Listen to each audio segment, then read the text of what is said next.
Muy bien, 8 en punto, ya tenemos un sano quórum. Tenemos para hacer por lo menos 2 miñans. Eso está bien. Alguien, en el mejor estilo judío, Hola, podemos decir, a ese miñán yo no voy, voy al otro. Eduardo, buenas noches. hola, ¿qué tal, Jackie? ¿Qué más? Cierto, ese era el cuento, que dos judíos naufragan, caen en una isla y construyen 3 sinagogas, uno para el otro y una donde ninguno de los dos va. Bueno, la historia verídica, aquí hablando de temas de viajes de nuestra judería, no que haya estado todavía, no le avisen a mi mamá cuando vaya. Por favor. En Afganistán quedaron 2 judíos después de tantas guerras. Pero no se golpeó. Los amigos tienen Zoom. ¿Ya comenzó? ¿Ya? Estamos en sesión de Manimoto y Coca-Colita. Hola, hola. El resto de la gente se va vinculando. Entonces comentaba yo de la comunidad judía de Kabul, en Afganistán. Tenía 2 personas después de la guerra rusa. 89.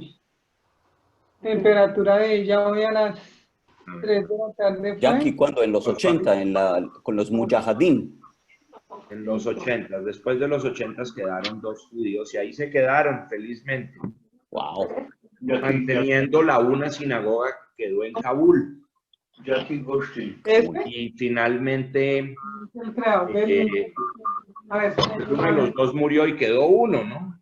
Que tiene su familia en Israel y se está encargando de, entre otras, cuidar esa sinagoga de Kabul. Va a que el tiempo. Una charla importante la tienen que poner cuidado los dos. Hay un micrófono por ahí que está abierto.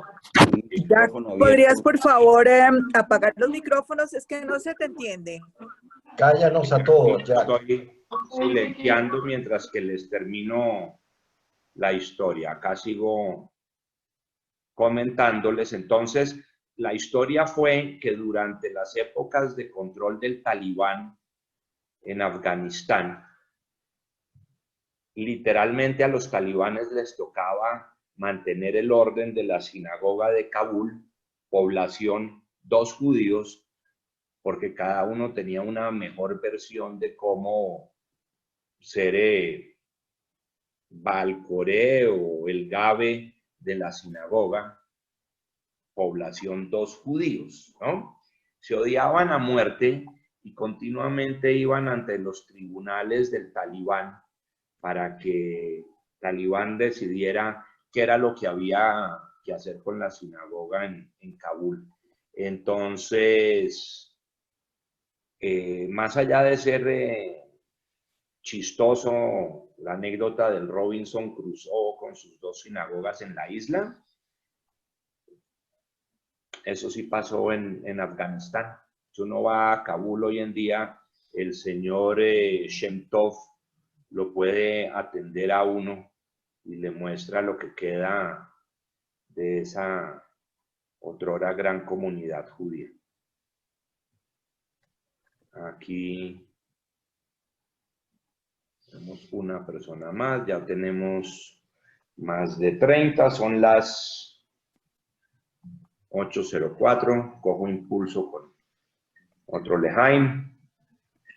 A todos, Shana Tova Umetuká, que este 5781 sea ante todo saludable para todos, próspero, amable, y que pronto Shevet Ahim Gam Yahat podamos estar reunidos y abrazados y que siempre tengamos algo para celebrar.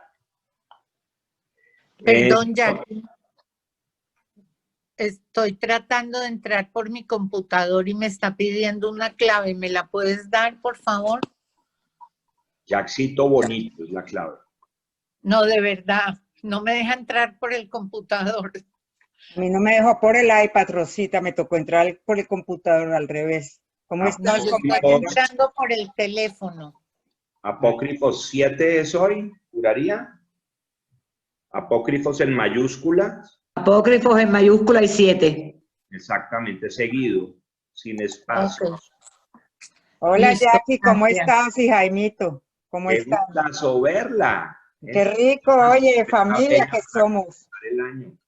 Ah, ¿La acompañan desde Atlanta, Georgia? sí. Súper. Claro que sí. Sí. Yaquito Shanatova. Hola, Evelyn, Hola, bella. Desde linda. Qué Miami, rico hola, tenerla por Eve. acá. La estuvimos esperando. ¿Dónde? Dani, Hola, Rosita. ¿cómo Habla desde estás? Israel. Bueno, Hola, entonces, Dani, ¿cómo te va, Dani? ¿Qué Bien. hubo, Rosita? Gracias a Dios. Bendecido. Hola, Danito, por fin te hice entrar a una charla, qué bien. Eduardito, ¿cómo te va? Buenos días todo el mundo, o buenas noches. Alito, Hola, Salito. Bien. Saludos. Me voy a quitar de la pantalla porque estoy en medio de mi cena, pero les estoy escuchando. muy bien. Buen provecho, quiero ver qué cenas. Livio, hola mi Livio. Entonces, siendo las 8:06 de la noche, los Aquí invito a 6 de la dar mañana. comienzo a esta nuestra séptima sesión de lunes. Esta noche con mi amigo David Alejandro Rosenthal, a quien conozco ya de hace para años. Para quienes no lo conocen, David es politólogo de la Universidad del Rosario. Es columnista en varios diarios como El Mundo de Medellín, La Nación de Neiva, Diario 16, Aurora, Nuevo Siglo.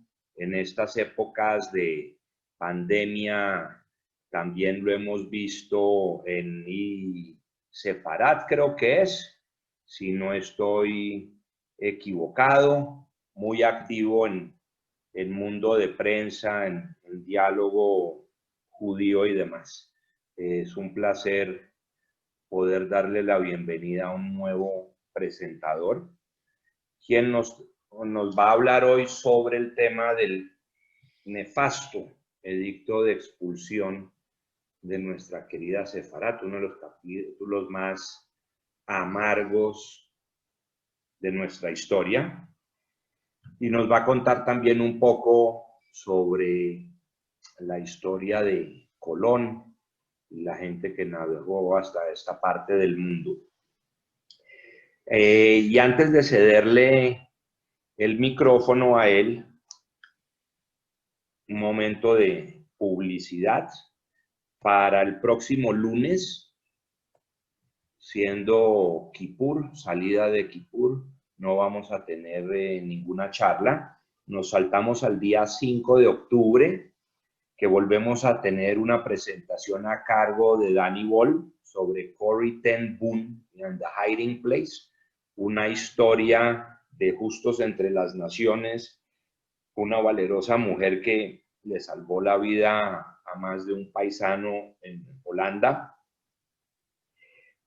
Para el día 12 de octubre, muy posiblemente estoy próximo a confirmar una charla a cargo del almirante Gianpietri, ex vicepresidente de la República de Perú, para hablar sobre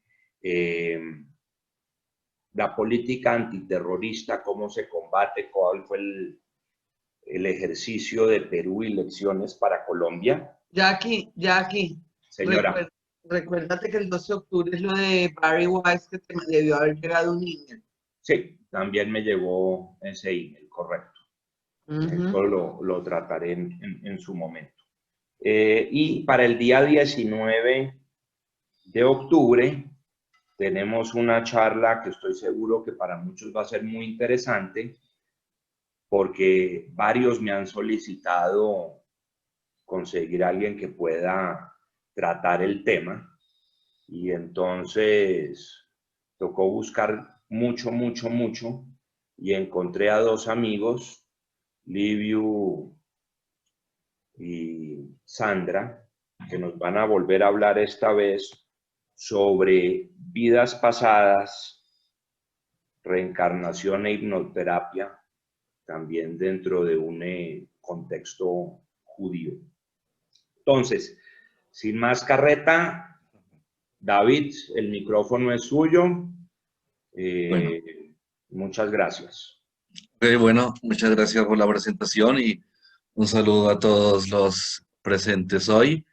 Bueno, comentabas que recientemente estaba en Radio Sefarat y de hecho fue allí donde empecé con esta investigación que me parece muy poco conocida y a la vez muy interesante sobre estas gentes de Sefarat que fueron expulsadas y a la vez luego también serían quienes llegarían al Nuevo Mundo.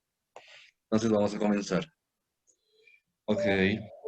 Expulsión de los judíos de España, ordenada en 1492. Como bien se sabe, esta fecha también marca el fin de la Edad Media. Los reyes católicos, Isabel y Fernando, deciden sacar a los judíos que estaban en la península ibérica con el fin de cristalizar un reino que fuera totalmente católico. Entonces, mediante el Edicto de Granada, impedían que siguieran influyendo en los cristianos y echaban las culpas a que los judíos que ahora eran cristianos, los nuevos cristianos, se encargaban de judaizar y de corromper, según la iglesia, a los cristianos nuevos y también a los cristianos viejos. Ok. Ok, entonces acá vamos a ver algunas de las causas por las cuales sucedió este edicto.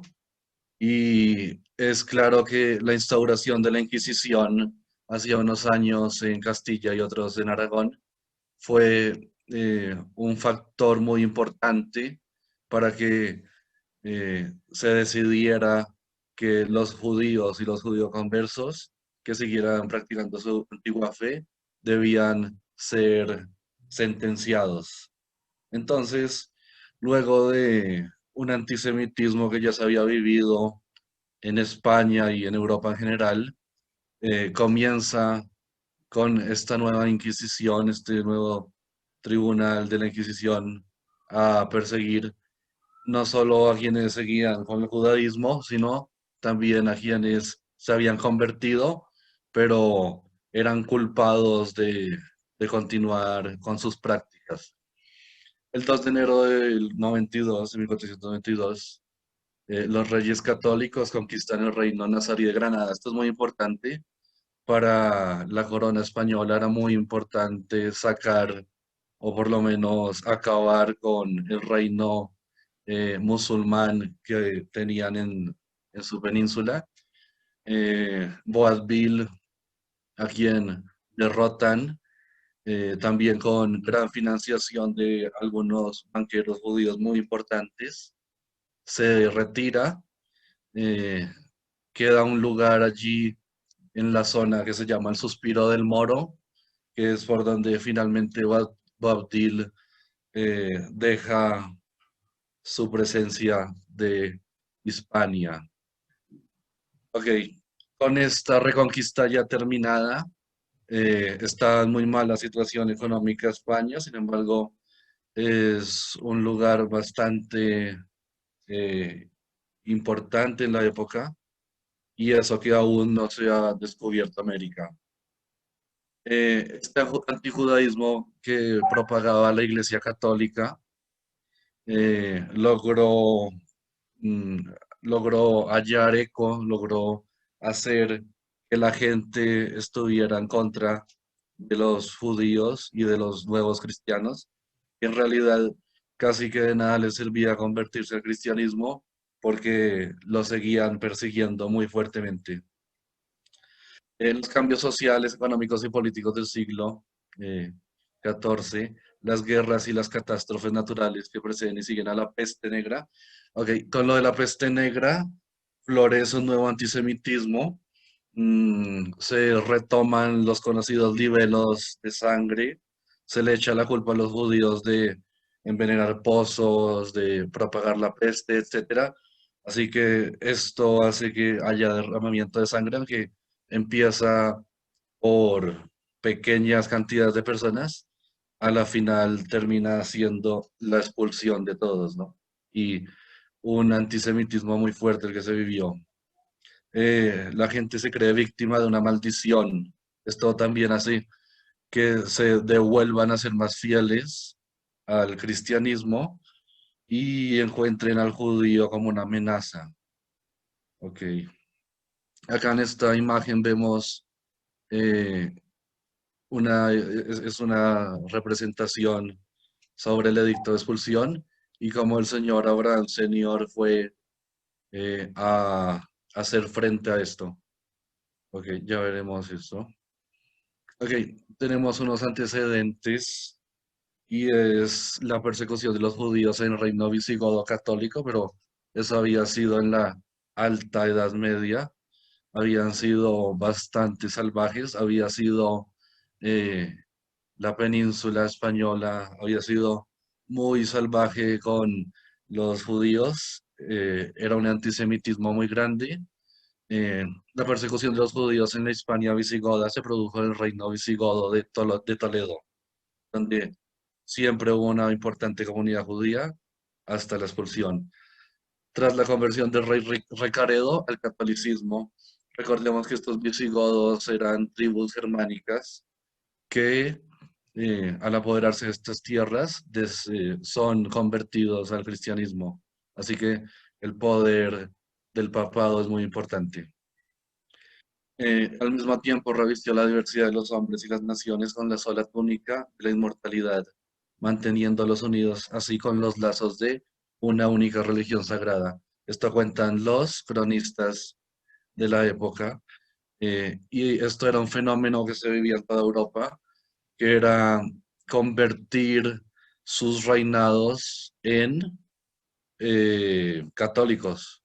No había cabida para otra religión, a pesar de que luego ya digamos que empieza una libertad religiosa, pero ahora con los reyes católicos vuelve a pasar la situación.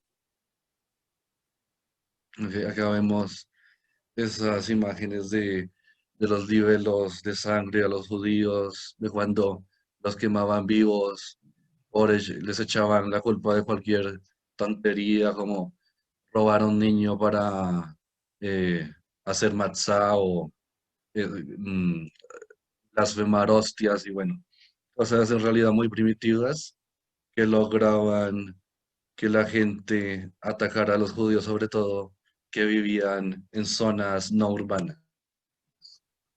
Ok, y se preguntarán por qué perseguían a la minoría hebrea. Entonces acá hay algunos extractos que separé. Salvaje legislación contra los judíos, legislación que fue promulgada por todos los reyes católicos y confirmada concilio tras concilio durante más de un siglo.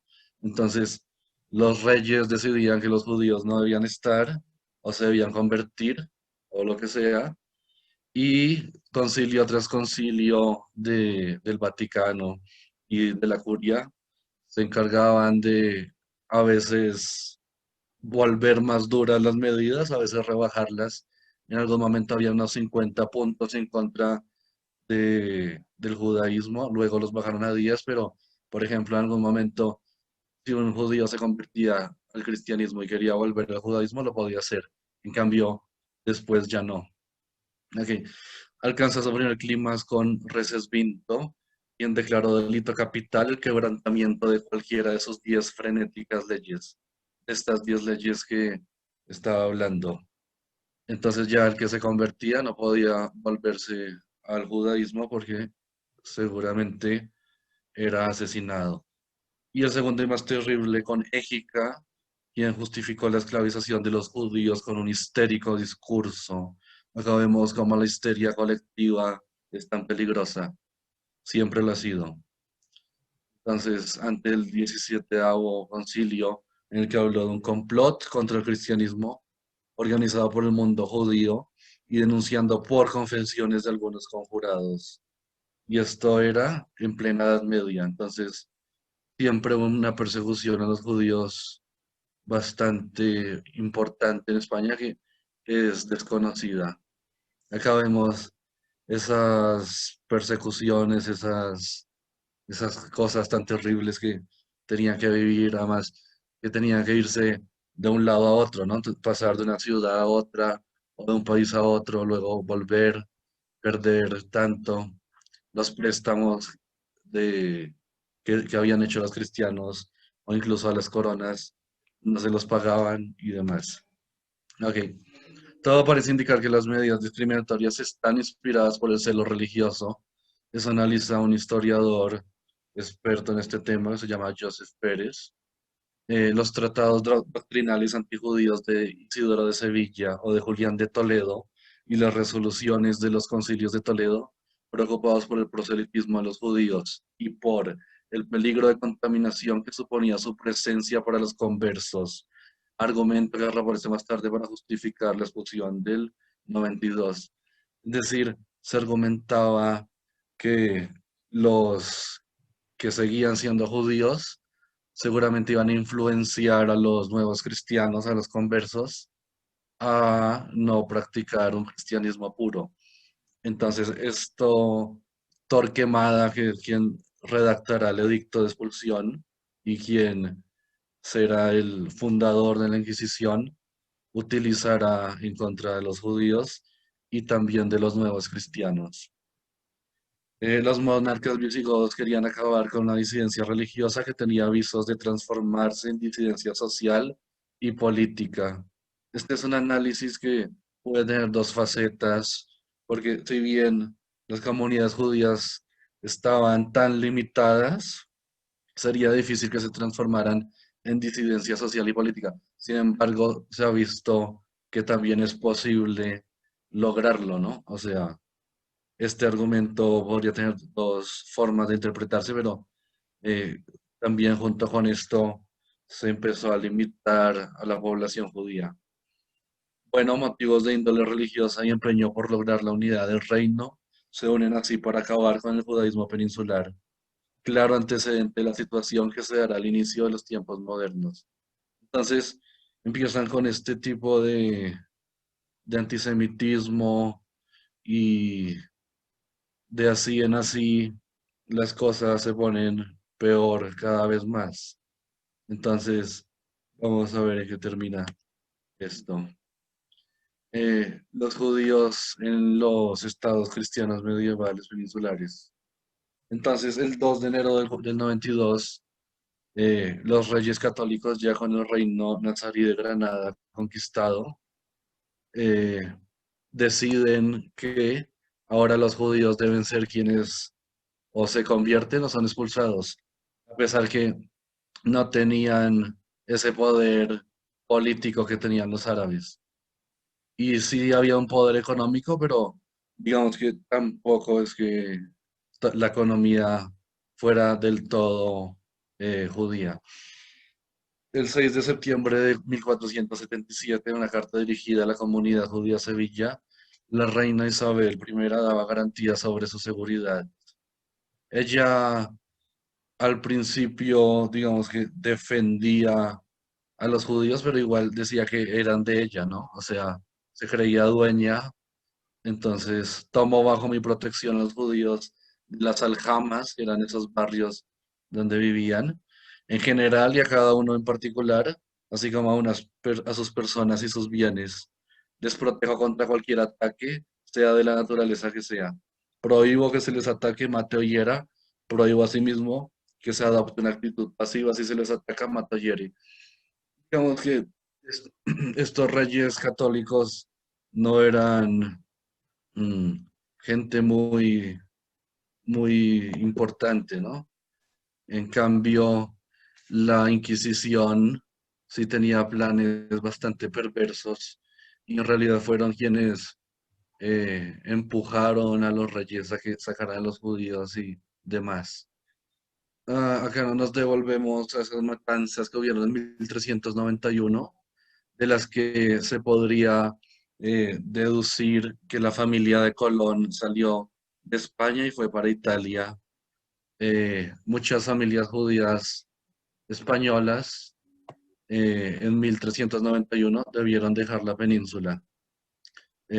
Acá empezaron ya unos ataques mucho más fuertes, incendios, saqueos, matanzas, se endurecen las leyes contra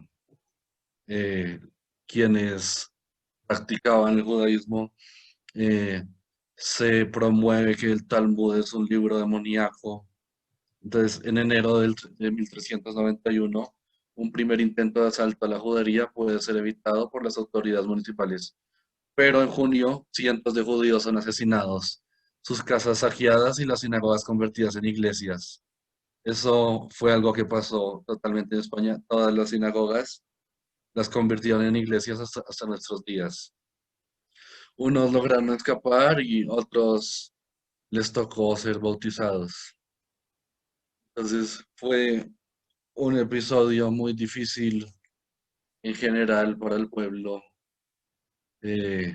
ya que era muy difícil poder afrontar semejantes campañas estatales, ¿no? Porque igual era una minoría la comunidad existente y no había forma en realidad de defenderse, no había un Israel al cual escapar, entonces simplemente había que ir de país en país o de reino en reino, creando una diáspora más grande de la que ya existía.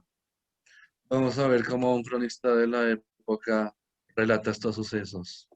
A todas las aljamas y comunidades de las fueron hechas muchas predicaciones en todas las sinagogas y en las plazas, y en las iglesias y por los campos, por los sabios varones de España.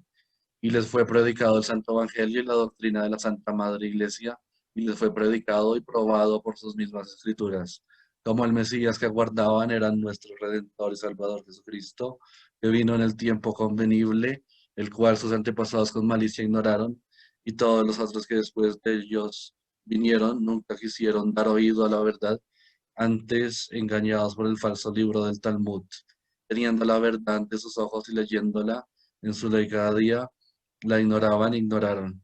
Entonces vemos cómo se relata estas persecuciones acá en sentido religioso puramente, obviamente con trasfondos económicos y sociales, también políticos, económicos y sociales, pero la persecución era como tal religiosa también, ¿no?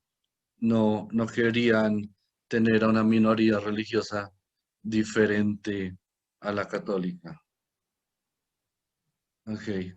También vemos la dura situación que vivieron, pues este relato no lo explica bien. Vendieron y malbarataron cuanto pudieron sus haciendas y en todo hubieron siniestras venturas. Acá hubieron los cristianos sus haciendas, muy muchas y muy ricas casas y heredamientos por pocos dineros. Y andaban rogando con ellas y no hallaban quien se las comprase y daban una casa por un asno y una viña por poco paño o lienzo, porque no podían sacar oro ni plata. Entonces vemos que en el edicto, si una persona tenía propiedades, no se las podía llevar, obviamente. Si tenía oro y plata, tampoco podía sacar el oro y la plata.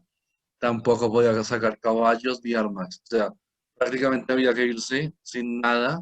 Simplemente se podía llevar unos bonos de cambio, pero esto no fue tampoco positivo porque banqueros italianos ponían unos intereses muy altos a esto, entonces prácticamente el que se iba, pues se arruinaba, ¿no? Del todo.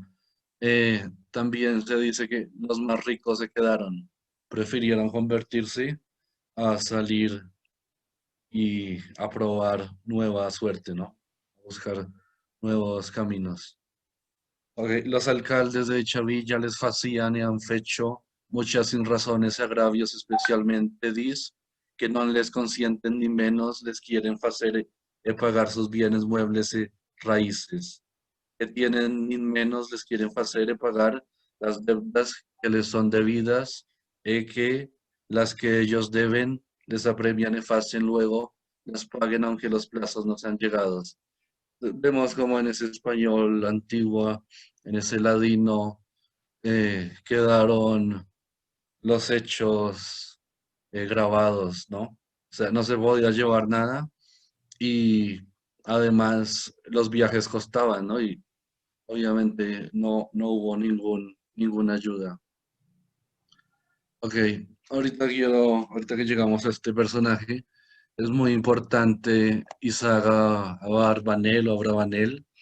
Fue un banquero y un comentarista bíblico, casi rabino, muy importante. Su familia fue de las que se había ido en 1391, decidieron no convertirse. Había vuelto a España, aunque había estado en Portugal también sirviendo y en Italia. Eh, es de una familia muy importante que luego se fue para Francia, para Italia, mucha descendencia muy importante. Sus antepasados eran judíos de Sevilla, que emigraron tras las persecuciones de 1391. Fue muy importante este señor Don Isaac Abarbanel, tanto para la corona como para el pueblo judío de España. Pues cuando los judíos fueron expulsados y los que no se convirtieron como él, tuvieron que necesitar apoyo para su viaje, transporte, manutención, etcétera. Y él fue quien ayudó a que los judíos pudieran salir. También con ayuda de Luis de Santángel, que es un personaje bastante importante para lo que sería luego la campaña descubridora de Colón. Y un banquero genovés también muy célebre, Francisco Pinelo. Aquí. Entonces, los judíos tuvieron que abandonar las tierras de sus nacimientos, fue lo que se dijo. Tenemos acá otro relato que cuenta cómo tuvieron que hacer de la nada para poder, digámoslo así, casi que huir. Casaron todos los mozos y mozas que eran de 12 años arriba, unos con otros. Es decir, casaron a todos los niños, porque todas las hembras de esta edad arriba fuesen a sombra y compañía de maridos. Salieron de las tierras de sus nacimientos, chicos y grandes, viejos y niños, a pie y caballeros en asnos y otras bestias, y en carretas, y continuaron sus viajes cada uno a los puertos que habían de ir. Y acá les iba muy mal en esos puertos, en realidad. Se encontraban ya con ladrones y con estafadores y violadores. Entonces, e iban por los caminos y campos por donde iban con muchos trabajos y fortunas, unos cayendo, otros levantando, otros muriendo, otros naciendo, otros enfermando, que no había cristiano que no hubiese dolor de ellos, y siempre por donde iban, los convidaban al bautismo y algunos con la cuita se convertían y quedaban, pero muy pocos. Y los rabíes los iban esforzando y hacían cantar a las mujeres y mancebos y tañer panderos. Entonces, los que no se convirtieron y se fueron, creo que dejan un estándar muy alto, ¿no? Junto a aquellos que tampoco decidieron abandonar la religión. Pero este no fue el caso de Abraham Senior, también muy importante, banquero y político judío español, pero él sí no decidió convertirse. Él decidió, él decidió convertirse y en cambio de Abarbanel, digamos que fue el ejemplo contrario. Usaron su conversión, que fue en el monasterio de Guadalupe, en Cáceres, bajo apadrinamiento de los mismos reyes, y tomó el nombre de Ferran o Fernando Pérez Coronel. Entonces, acá vemos cómo esas gentes se cambiaban los nombres y pasaban ahora a tener nombres o muy castizos o incluso nobiliarios. Este apellido Coronel era un apellido nobiliario que estaba, digamos, libre para tener título. Entonces, don Abraham Senior, que también ayudó a la comunidad judía y también fue un líder muy importante, era mayor a Barbanel. Los dos habían trabajado juntos en la parte del fisco de Castilla, pero bueno, este decidió convertirse y dio origen a una familia muy importante de conversos, la familia Coronel de España. Tras la conversión, cuya sinceridad fue objeto de debate, pues la Inquisición se encargaba de perseguir a aquellos que se convertían, así lo hicieran sincera o no sinceramente. Ocupó a los pocos días los cargos de regidor de Segovia, miembro del Consejo Real y contador mayor del príncipe Don Juan.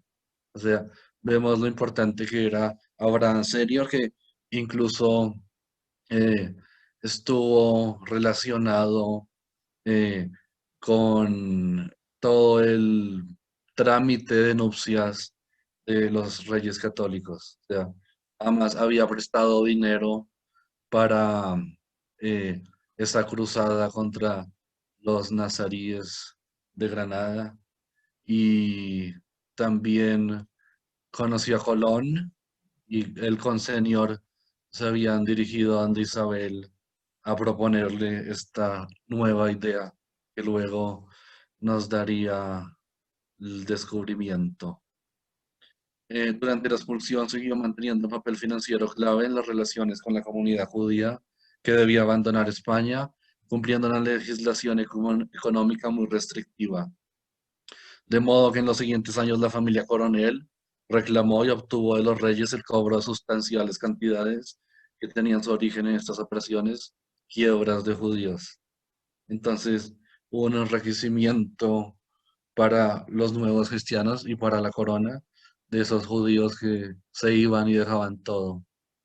También se dice que Senior descendía de David, de la casa de David, y bueno, él muere en 1493, luego de un año de convertirse y luego de un año de que Colón arribara a América. Ahora el edicto de expulsión vamos a analizarlo, pues es lo que hoy nos trae a esta charla. Según una leyenda bastante difundida, al enterarse el inquisidor general Tomás de Torquemada, de quien se dice tenía sangre judía, es decir, eran conversos, pero más antiguos, se presentó ante el rey y le arrojó a sus pies un crucifijo diciéndole: Judas vendió a nuestro Señor por 30 monedas de plata, su majestad está a punto de venderlo de nuevo por 30.000. ¿Y esto por qué era? Porque tanto Senior como Abarbanel se habían dirigido a la corona para ofrecer una gran cantidad de dinero, una suma muy importante de dinero, a cambio de que se echara el edicto de expulsión para atrás o por lo menos se aplazara. Solo dieron 4 meses para salir o convertirse, lo cual hacía las cosas bastante difíciles. Okay. Según el historiador israelí, padre del primer ministro Netanyahu, cuando Barbanel se entrevistó con la reina Isabel, esta le dijo: ¿creéis que esto proviene de mí? El Señor ha puesto ese pensamiento en el corazón del rey. Podemos acá darnos cuenta de el papel de la Inquisición en esto y del papel de Torquemada detrás de esto. También hablando de ese origen de Torquemada, muy posiblemente un origen converso. Paradójicamente, quienes más persiguieron a los judíos fueron esos nuevos cristianos. Estas personas que habían decidido, habían optado por convertirse al cristianismo, fueron quienes con más furor persiguieron a sus antiguos hermanos. Unos meses antes, un auto de fe era un juicio en el cual se juzgaba a quien se le acusaba de judaizar o de blasfemar o bueno, cualquier cosa, cualquier persona podría haber terminado en auto de fe. Sin embargo, eran más estos nuevos cristianos, los conversos, quienes iban a dar para allá. Esto en Ávila fue unos meses antes, quemaron a 3 conversos vivos y a 2 judíos condenados por la Inquisición, supuestamente por el delito del Santo Niño de la Guardia. Entonces, era común que culparan a los judíos, en este caso a los conversos, de haber hecho un vejamen así para poder juzgarlo arbitrariamente y luego aniquilarlo. Acá vemos a Torquemada. Bueno, hay que ver que los edictos de expulsión tienen unas diferencias. A diferencia del proyecto de Torquemada y el castellano, en Castilla fue más dura la cosa que en Aragón. Pues en la de Aragón sí se reconocía ese protagonismo de la Inquisición, ¿no? Tal vez los judíos catalanes y bueno, toda la zona que comprendía Aragón era un poco más libre, había más libertad de culto, un poco más. En cambio, Castilla no. Entonces, en la de Aragón sí se le echa esa culpa a la Inquisición.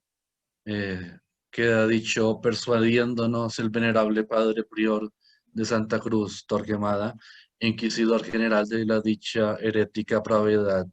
Esto de la herética pravedad era culpar a los judíos y a los conversos de estar pervirtiendo o tanto para que se volvieran al judaísmo o para que, no sé, incluso los cristianos se volvieran judíos, aunque más por el lado de que los que se habían convertido se volvieran al judaísmo. Entonces, era bastante antisemita la cosa. Se menciona la usura como uno de los 2 delitos de los que se acusa a los judíos. Hallamos los dichos judíos por medio de grandísimas e insoportables usuras, devorar y absorber las haciendas y sustancias de los cristianos. Pero bien sabemos que a los judíos les tocó ser prestamistas, pues todas las otras profesiones estaban restringidas, estaban prohibidas. Se reafirma la posición oficial de que solo la corona puede decidir el destino de los judíos, ya que son posesión de los reyes. Entonces, vivir allí hacía que fueran posesión de los reyes, es decir, derechos no habían prácticamente ninguno, ¿no? Los que, según el rey que estuviera, según el rey que tocara, la cosa cambiaba o se mantenía, o bueno, por lo general podía ser peor. A veces era mejor que se mantuviera uno y no que lo sucediera otro. Entonces, no sé, contiene más expresiones injuriosas contra los judíos, es bastante o totalmente antisemita todas estas acusaciones, se les acusa de burlarse de las leyes de los cristianos y de considerarlos idólatras. Entonces yo creo que no importaba el papel que pudiera tener un judío aquí, porque a la final se podía hacer cualquier cosa de él, ¿no? Así hubiera prestado plata para que la corona hubiera podido hacer de las suyas. se hace mención a las abominables circuncisiones y a la perfidia judaica. Eso viene desde Italia, desde el Vaticano. Perfidias Judais. Se califica el judaísmo de lepra. Se recuerda que los judíos por su propia culpa están sometidos a perpetua servidumbre, a ser siervos y cautivos. Entonces, tal vez es uno de los episodios más antisemitas de la historia, esto que sucedió en España.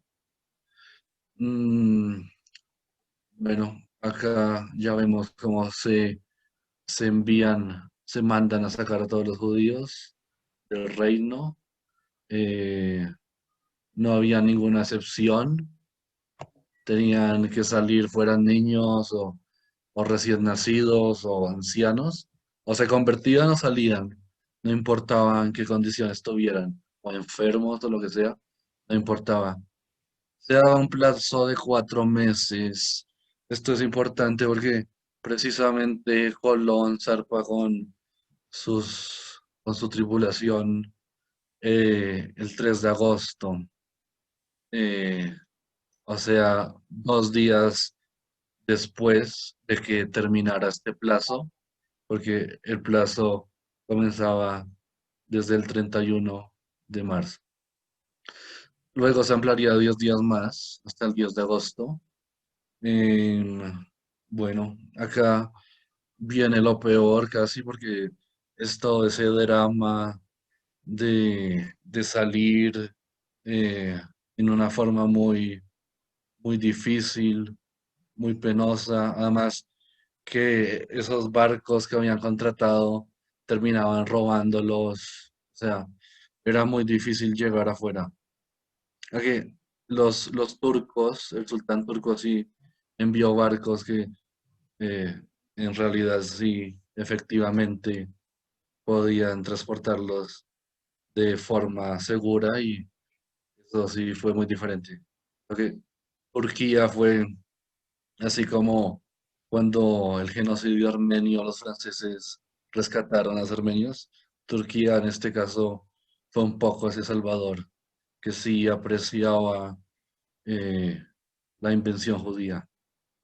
Bueno, acá vemos ya como la expulsión no cesa. Ok, ahora voy a volver a Don Isaac de Abarbanel o de Abravanel. Con la expulsión se pone fin a una situación original en la Europa cristiana, lo dice Joseph Pérez, la de una nación que consiente la presencia de comunidades religiosas distintas, con lo que vuelve a ser una nación como las demás en la cristiandad europea.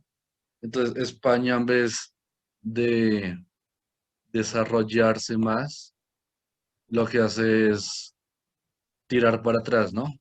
Sacando a los moros y a los judíos, se consolida como un reino católico, pero pierde una parte cultural muy importante.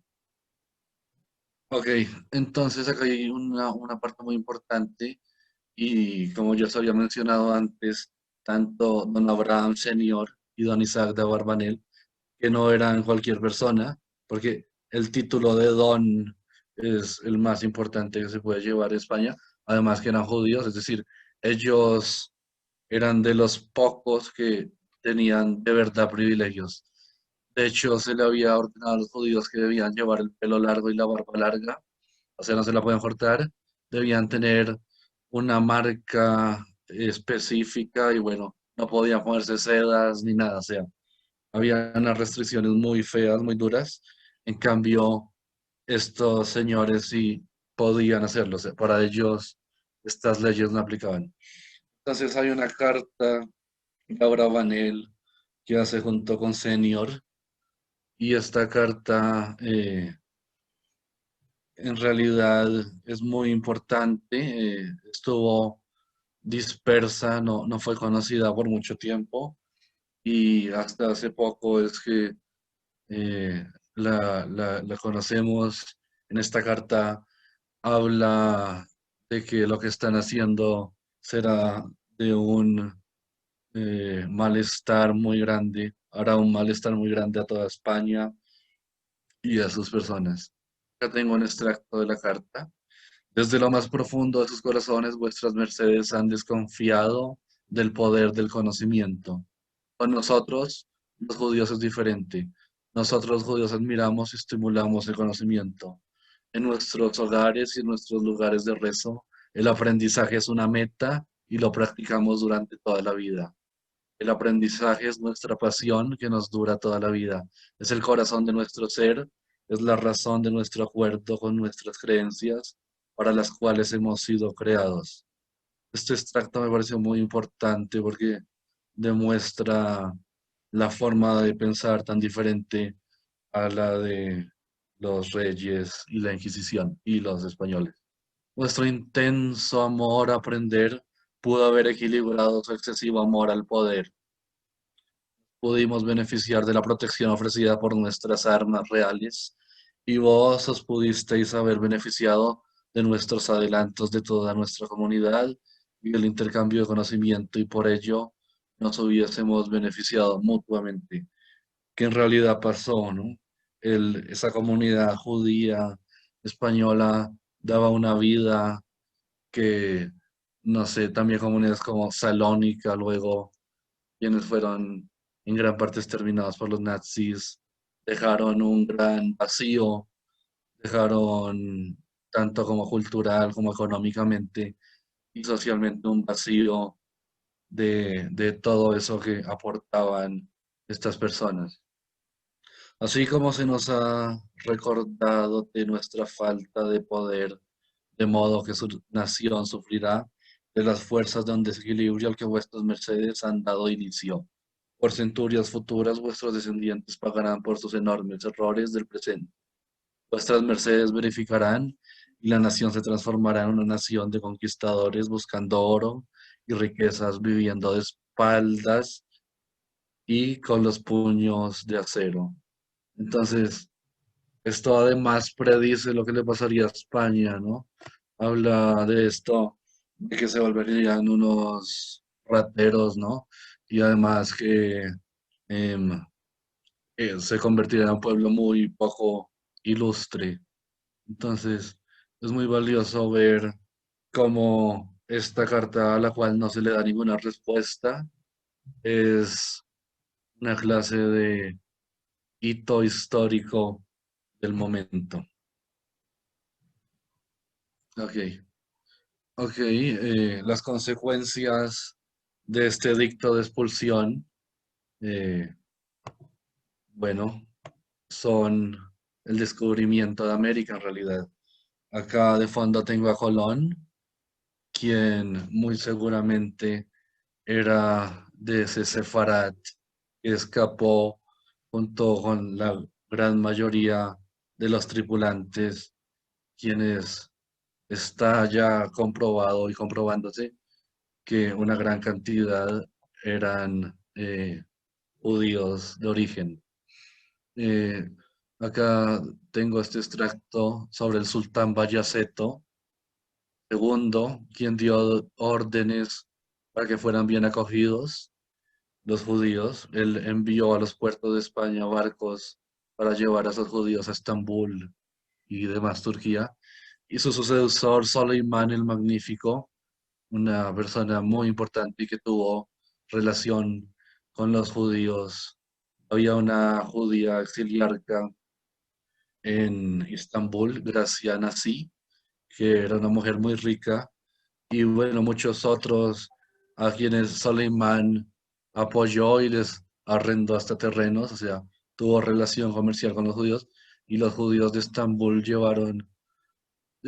dejaron hasta hoy en día toda esa herencia sefarad, bueno, entre otros lugares también a los cuales el exilio llevó. Entonces dice Soleimán, refiriéndose a Fernando, a este le llama rey, empobrece sus estados para enriquecer los míos. Este mismo sultán comentó que se maravillaba que hubiesen echado a los judíos de Castilla, pues era echar la riqueza al agua, ¿no? Eso fue lo que dijo. Y sobre cifras de este nuevo exilio judío, tenemos que entre 45.000 y 350.000 más o menos eran los judíos que habían en la España. Bueno, podría ser 50.000 nomás, como lo dice Joseph Pérez, que es un experto en el tema.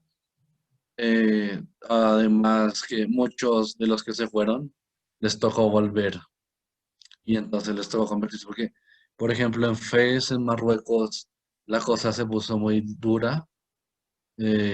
Llegaron, incluso los mismos judíos marroquíes fueron ásperos con los judíos españoles y terminaron siendo casi que perseguidos también allí, así que les tocó volver y bueno, les tocó aceptar el cristianismo.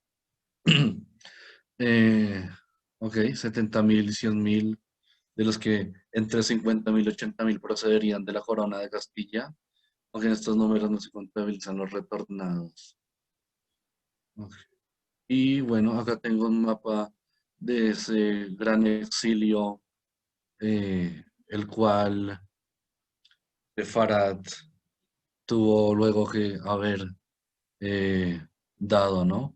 Entonces, unos llegaron al Magreb, otros se fueron a Portugal, luego terminaron en Inglaterra, en Holanda, en los Países Bajos. Unos se fueron a Francia, entre ellos la familia Abravanel. Abravanel se fue para Nápoles, estuvo en Italia, ya murió.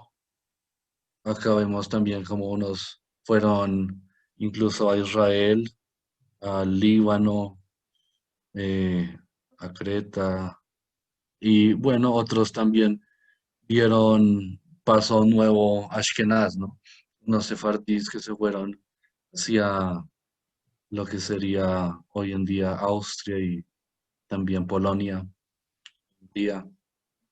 Ok, bueno, pues eso sería todo, porque lo de Colón es todo otro tema, pero bueno, también me gustaría añadir que Colón es parte de esto, como ya lo dije, y fue una oportunidad para estos judíos salir de la España y llegar al Nuevo Mundo.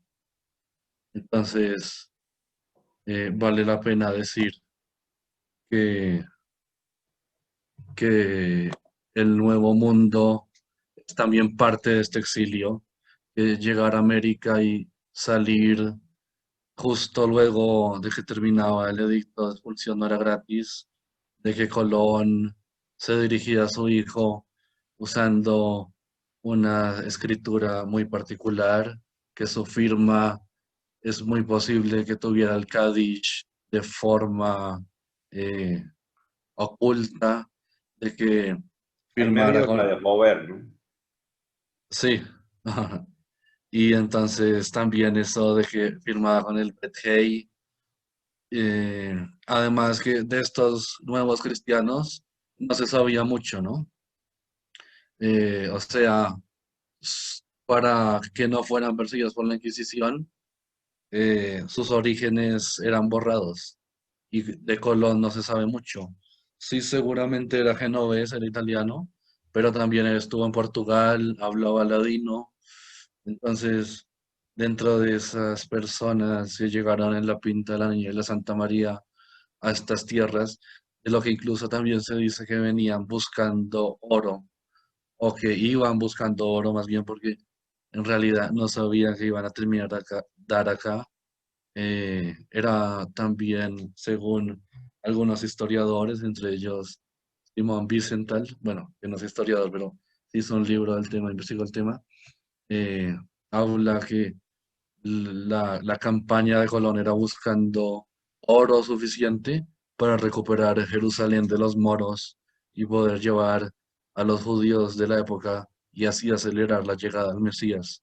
Entonces también se habla de un Colón muy religioso, pero bueno, yo creo que eso da para otra charla, porque es un tema bastante interesante también. David, Gracias. muchísimas gracias. Por nada. Muy juicioso también con el horario, sobre las 9 p.m. Pünktlich. Ah, bueno, qué bueno que, exacto, ajá, al estilo inglés. Excelente. Comentaba yo en alguna otra oportunidad en estas charlas sobre lo que fue la historia de los judíos de la España visigoda y cómo es un caso dramático y patológico de cómo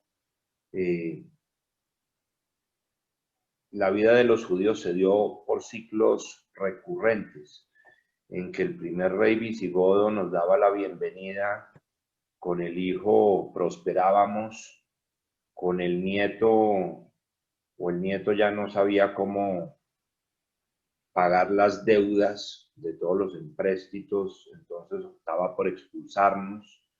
El bisnieto vivía en la inopia, entonces el tataranieto nos volvía a invitar y se repetía ese ciclo durante 400 años, hasta que llegaron los árabes y dominaron.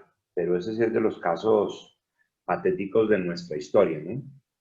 Y el otro es ver cómo las historias macabras de nuestra historia a veces se dan en lugares tristes y lúgubres como Ucrania, ¿no? Los pogroms de Khmelnytsky de 1648, pero por lo general nuestras inmensas debacles, nuestros infortunios se dieron en Persia, ¿no? La historia de Purim, en Alejandría, con los inmensos pogroms del siglo II antes de y segundo después de, luego en España, ¿no? Luego en Alemania, ¿no? Son los lugares donde mejor nos tratan, donde terminamos en la peor de las condiciones, ¿no? Entonces, si nos gusta la historia, y a mí personalmente que me gusta sacar conclusiones, ahí quedan grandes moralejas, porque nada está escrito para la vida hoy en día, y especialmente en mundos tan confusos como los que vivimos hoy. Los mejores países, los más amigables, suelen terminar no siéndolo, ¿no?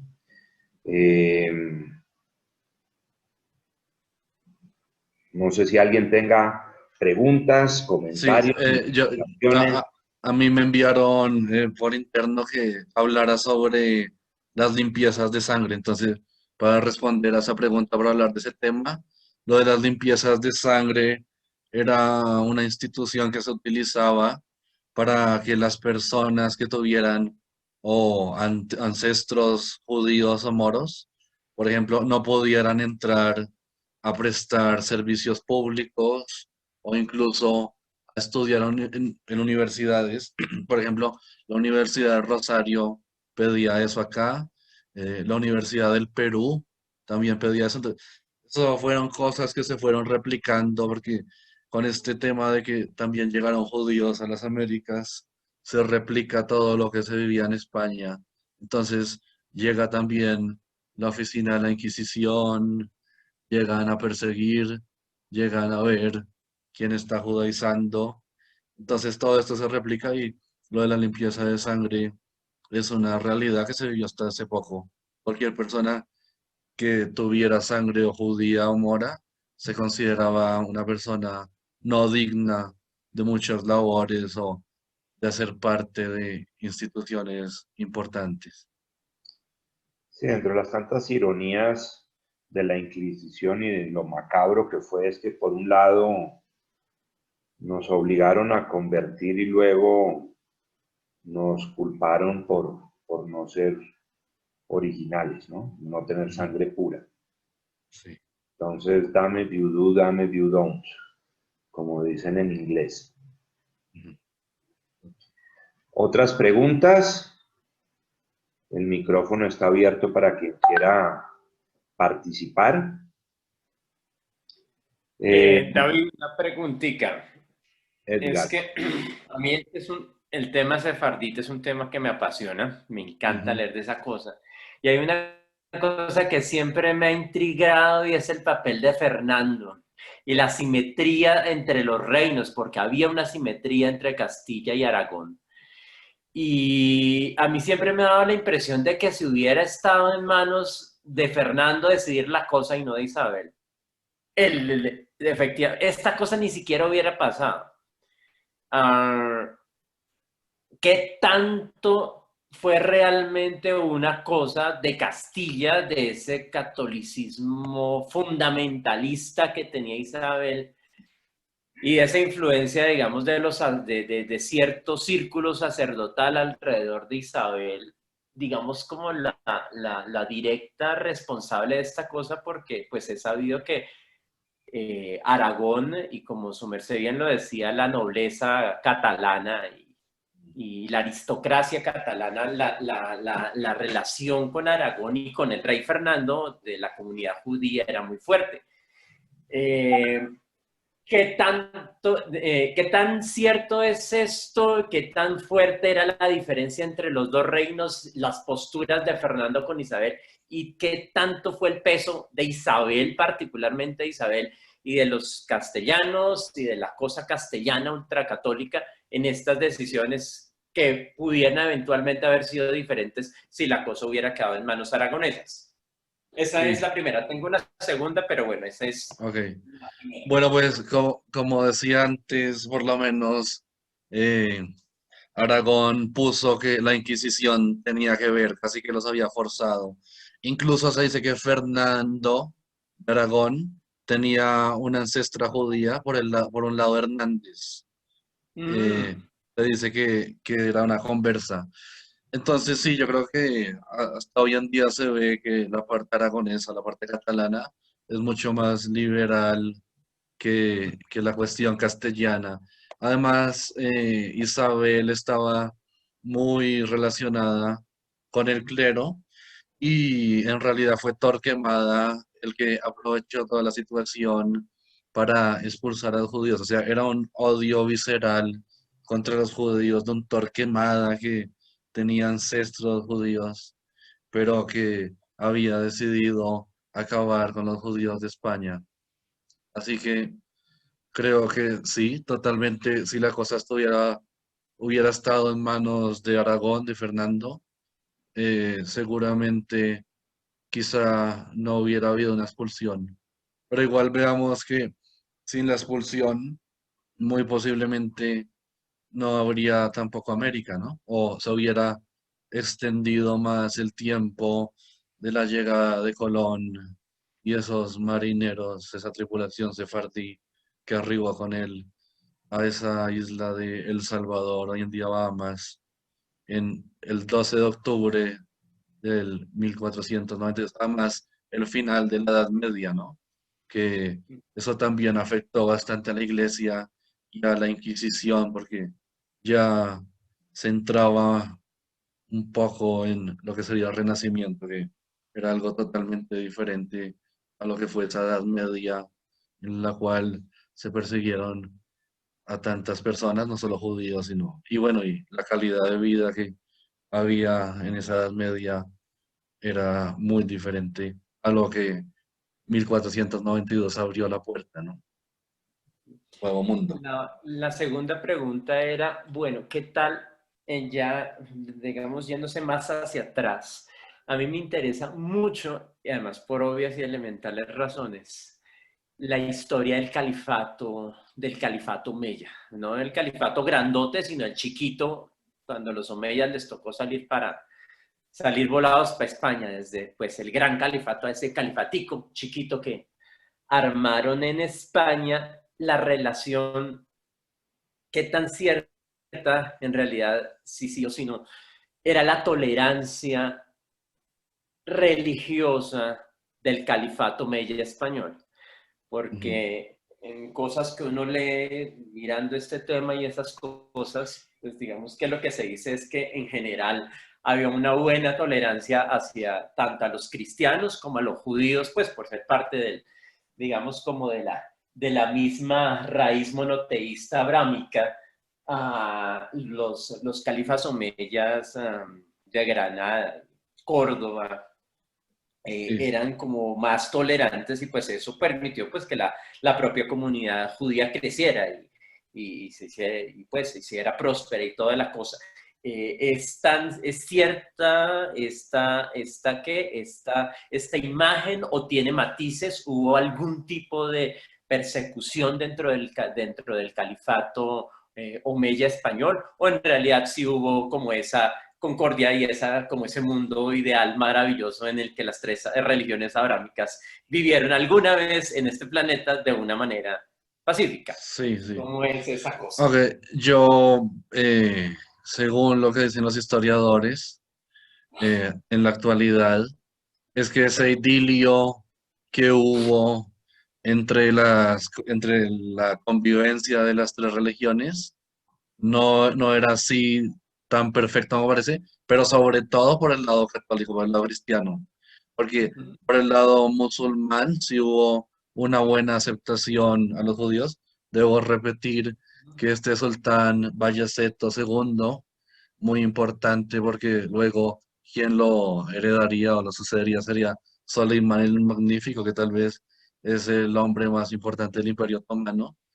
Ellos aceptaron a los judíos, dieron la bienvenida a los judíos, dejaron que los judíos participaran en finanzas, en gobierno, incluso en política. O sea, ese mundo musulmán también, Damasco, Beirut, todas esas capitales antiguas, eh, fueron muy receptivas. Egipto también, o sea, la comunidad de Alejandría, la comunidad de Estambul, la comunidad de Beirut, de Damasco, son lugares donde un judío podía estar tranquilo. En cambio, en España o en Europa en general, la cosa era muy diferente. Entonces, me parece que eh, por el lado musulmán sí hubo una muy buena relación con los judíos. En cambio, el lado cristiano sí estaba siempre como atacando al judío, sobre todo con esta cuestión del deicidio, de la usura. Entonces, sí. Ok, acá hay otra Gracias, pregunta. David. Ay, de nada. Acá veo que hay otra pregunta interesante, pero sobre Lutero. Pero acá ya las cosas cambian, ¿no? Que ya es otra época, pero sí debo decir que Lutero fue un fuerte antisemita. Eh, Tal vez la parte del protestantismo más antisemita es la luterana. Y la cuestión era parecida a la de los católicos, ¿no? O se convierten o no deben existir. Entonces esto fue algo que sucede ya en otro lugar de Europa, en una Alemania ya de siglos posteriores. Hay una ruptura de Lutero con el Vaticano, obviamente, de ahí sale el protestantismo. Y sí, las tesis de Lutero eran antisemitas. Eh, Sin embargo, eso ya, digamos que quedó en el pasado, ¿no? Igual que el catolicismo quisiera no recortar esos inconvenientes, esas persecuciones que tuvieron hacia con los judíos. Entonces, en realidad sí, y volviendo a la pregunta de Edgar, yo creo que el mundo islámico fue mucho más, hasta hace poco, mucho más receptivo con el mundo judío. Igual en muchas cosas similar, ¿no? Eh, no solo por Abraham, sino también por otras cosas que en la época eran mucho más evidentes. Bueno, además que el mundo musulmán era muy desarrollado. En cambio, la Europa occidental o Europa en general era algo barbárico casi. Ya no era lo que había sido Roma. En cambio, el mundo musulmán era el mundo civilizado de la época.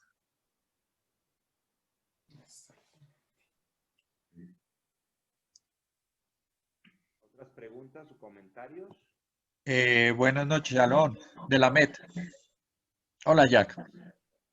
Hola, David. En la época de Isabel la Católica, ¿los judíos gozaron en esa región un gran afecto por ella porque ellos tenían su parte administrativa por aparte y los impuestos ellos lo entregaban directamente a la corona de Isabel. Entonces no tenía problemas de que ir a buscarlos, sino que ellos se encargaban de entregarlos. Cosa que hubo un edicto muy simpático de ella que decía, cuando iban a ponerle problema a los judíos, dijo, a los judíos no se metan con ellos, que son míos. Eso es una parte muy interesante, ¿no?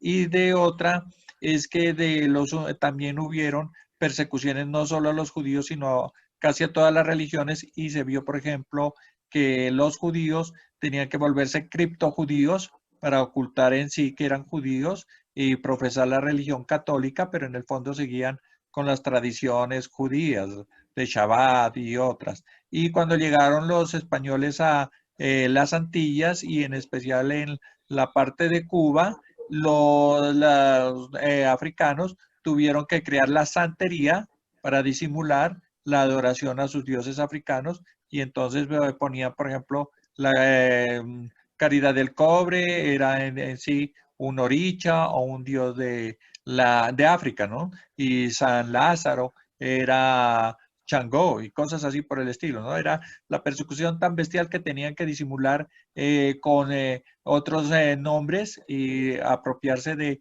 los nombres de los santos para entonces evitar ser quemados, como los judíos también en España, ¿no? Que ocultaban así sus instrumentos religiosos y sus fiestas.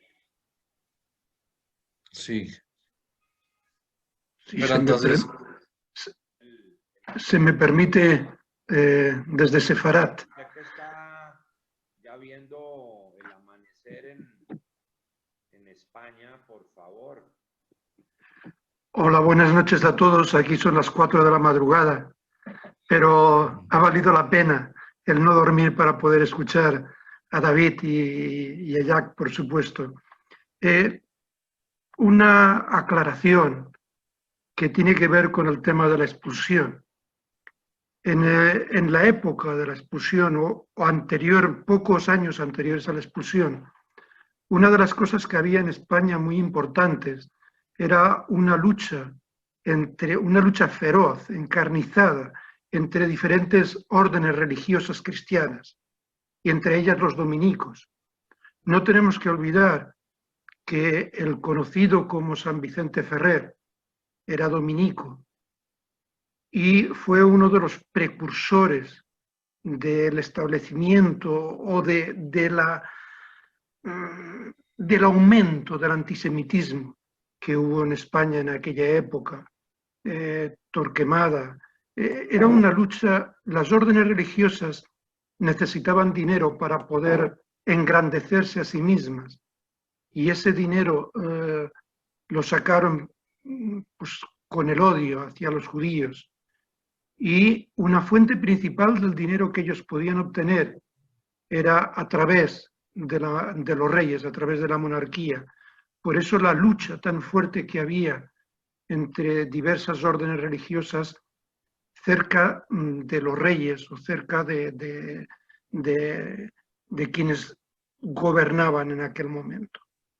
Y otra cosa importante que yo suelo decir a veces en charlas, y es que no debemos olvidar que cuando se produjo la expulsión, si bien en el Imperio Otomano, mucho más de lo que ahora es Turquía, el Imperio Otomano recibió muy bien a los judíos, pero en distintas partes a donde fuimos, nuestros propios hermanos los judíos no quisieron recibirnos. El conferenciante antes ha hecho el ejemplo de Fez, pero tenemos el ejemplo del sur de Francia. Muchos de los judíos que vivían en España habían venido desde las expulsiones que se habían producido en Francia a través del Reino de Navarra, habían llegado a Castilla, a la Corona de Aragón.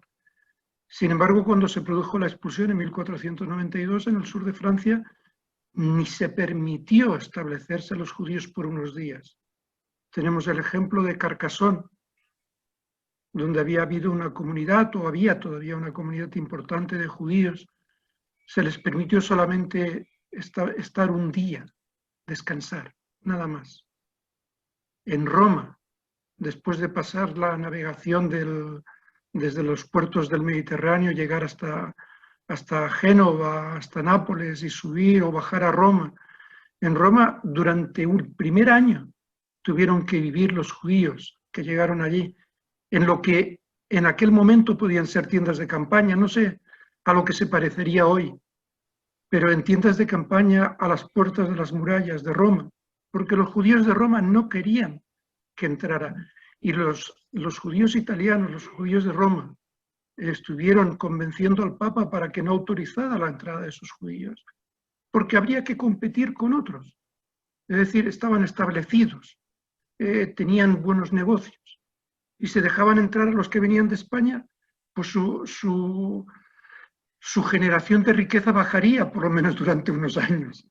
Entonces, se dan unas situaciones un poco extrañas para lo que siempre hablamos de los judíos, que nos apoyamos, que nos ayudamos. Sí es verdad en la mayor parte de las veces. No es verdad siempre. Sí. Muchas gracias. Y que ese comentario se puede aplicar a tristes episodios hace 100 años en Estados Unidos con... ¿Están escuchando? Jack, no se te escucha. No se escucha. No se me escucha, no estoy viendo bien. ¿Aló? ¿Aló? Ya que yo sí te estoy oyendo. Qué bien que alguien me escucha. ¿Aló? Se te escucha, pero bajito. Se escuchas ¿Alguien después. quiere hablar mientras tanto?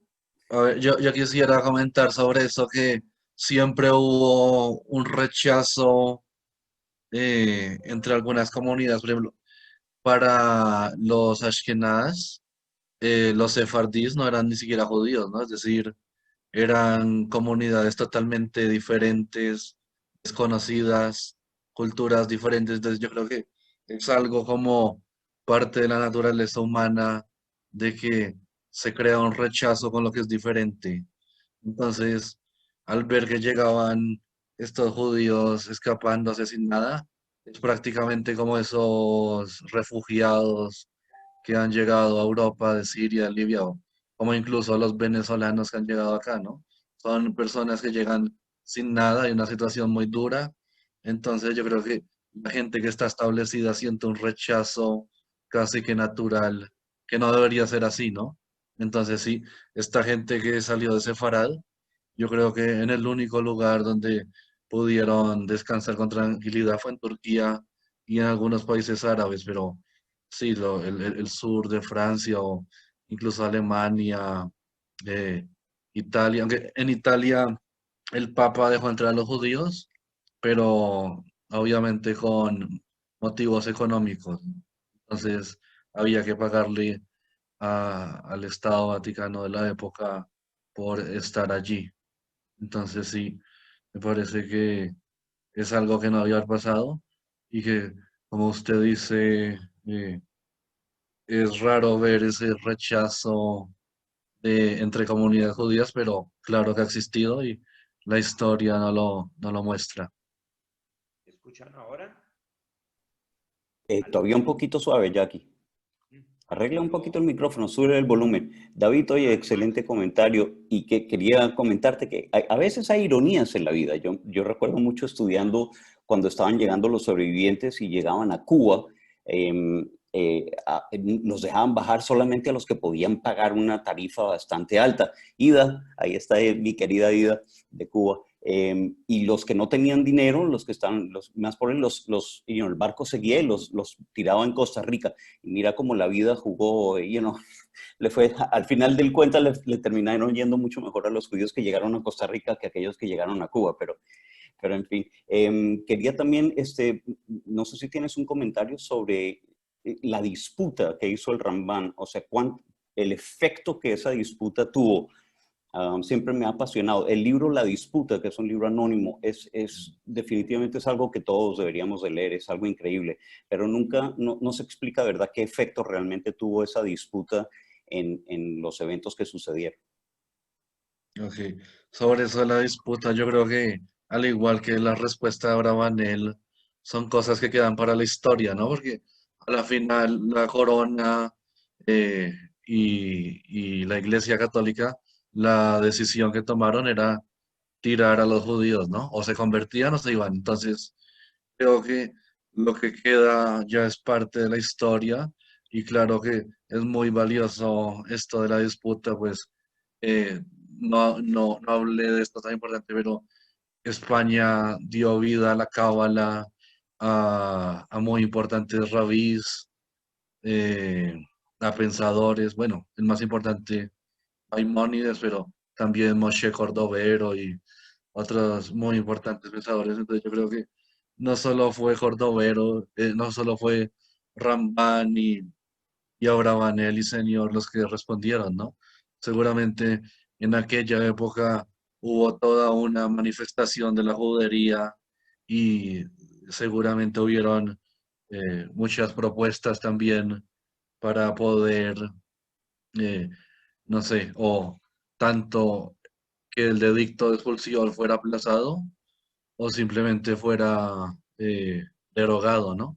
Entonces yo creo que todo esto queda para la historia de todo eso que fue Sefarad y me parece que la carta de Abravanel es lo más nostálgico que se puede conseguir y más verdadero, más que predice la decadencia de España por echar a los judíos. ¿Me escuchan ahora? Sí. ¿Aló? Yo te escucho, pero suave. Ya, creo que ya. ¿Aló? ¿Aló? ¿Aló? Sí, ya, yo te escucho bien.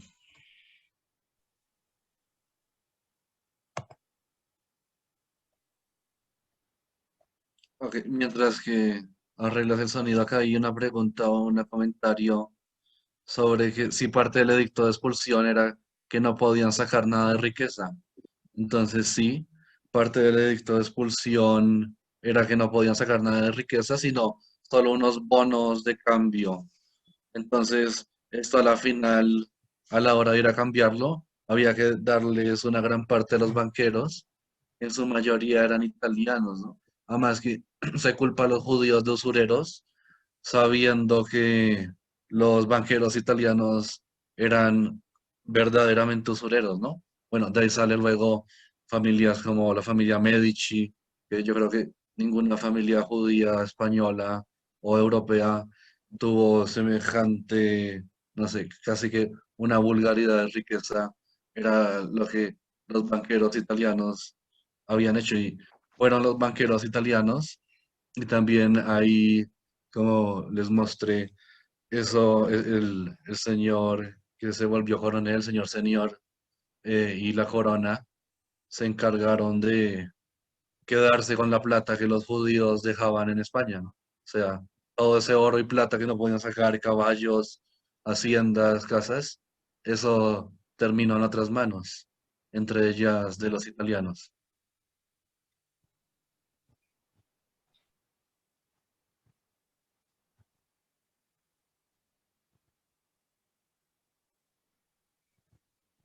David, Sí. con la MET. David, cuéntanos por favor lo que pasó en el reino de Nápoles, que llegaron los judíos, estaban bien hasta que fue posesión de España. Sí, esa es buena. Sí, bueno, pues Nápoles, en realidad parte de la corona de Aragón era el sur de Italia, ¿no? Entonces, por ejemplo, Abravanel fue a dar a Italia, escapando de España, y murió allá, ¿no? Y Colón era una familia que había sido, muy seguramente, había salido de España y había terminado en Italia.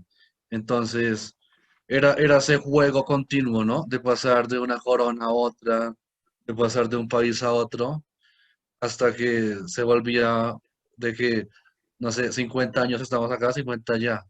Y entre todo eso había que ser muy astuto para no perder las riquezas que se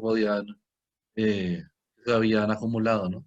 Entonces, esto de que se iban de Castilla a Nápoles y luego a Sicilia y todo esto, sí era prácticamente que lo mismo, pero sí, toda esa parte del sur de Italia era, era en algún momento fue española. De nada, Rosita. Mucho gusto, muchas gracias. David, una vez que en Nápoles se echa también a los judíos, muchos de ellos procedentes de Sefarad, procedentes de España, la primera medida que se toma al día siguiente es subir los intereses de los préstamos.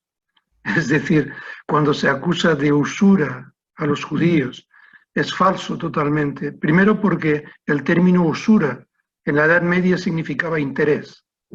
Y en segundo lugar, porque el interés que cobraban los judíos en los préstamos era autorizado por el rey. Ellos no podían cobrar más de lo que el rey les permitía. Con lo cual la usura la hacía el rey, no la hacían los judíos. Sí. Y además que era la única profesión que se podía ejercer. ¿Sí? Prestamista. Claro. Porque los gremios profesionales que había en aquel momento en distintas partes de la economía, pues los zapateros, los que hacían cosas de ropa, todo eso, como los judíos tenían parte en ellos, una forma de echarlos era constituir organizaciones cristianas, no dejarles entrar en esas organizaciones y entonces prohibir a todo aquel que no fuera cristiano el ejercicio de una profesión determinada. En la historia de España se dice muchas veces que los judíos no eran agricultores, pero no es que no fueran agricultores, es que no podían dedicarse a la agricultura porque lo tenían prohibido. Es decir, tenemos ejemplos en la provincia de Toledo de judíos que eran agricultores, pero en muchos otros sitios. Pero se les prohibía ser agricultores, se les prohibía ser médicos, se les prohibía ser todas las profesiones que los cristianos iban cogiendo. Y entonces lo único que les quedaba era, reunimos entre toda la familia y los amigos una cantidad de dinero y damos un préstamo. Era lo único que les quedaba. Pero los intereses, vuelvo a repetir, que cobraban por ese préstamo, eran los intereses que el rey o la reina, quien fuera en cualquier momento, les permitía cobrar. Sí. No podían cobrar más. Y además la figura de la judería era eso mismo, era de limitar a los judíos a que estuvieran en unos sitios especiales para que no pudieran estar donde estaban las demás profesiones. Entonces, la judería también era un limitante, ¿no? Entonces, en ese barrio los ponían a todos, igual que en los guetos, y muchas en España tenían murallas, ¿no? Esas juderías, entonces era una cuestión totalmente aislada. Y dentro de la judería, pues estaba toda esta cuestión de los prestamistas y bueno, también médicos y eso, pero en realidad la judía era un asunto muy limitante.